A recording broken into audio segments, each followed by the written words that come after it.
Devin a guy you feel you can use with Ferguson at the same time, maybe in the slot at all? Yeah, he would be the same type body, you know, the quickness, the little jitterbug dude that if you can't touch him, how can you tackle him?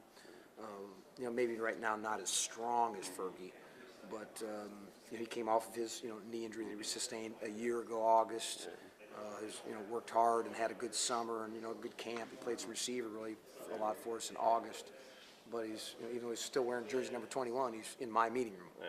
How much do you think that helps him going back to the position he played at in high school at all? No, I mean it's like like all kids, it's kind of second nature, and players are players, and you can tell he's got a little feel back, a little flavor of kind of cutting through some holes. So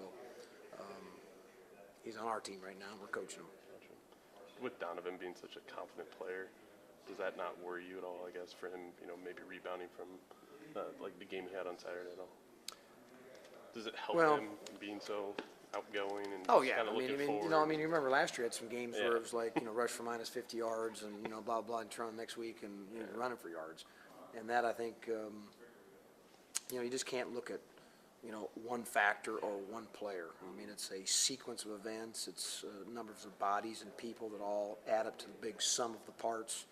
Like I just mentioned here earlier, if a team is going to put as many guys to focus and stop the run and gamble there, then we're going to throw for 415 yards. Yeah. If they're going to back off and play soft and create a seam, then obviously the run can go for 5 and 6 yards a shot. So, it's hey, take what the defense gives you. Yeah.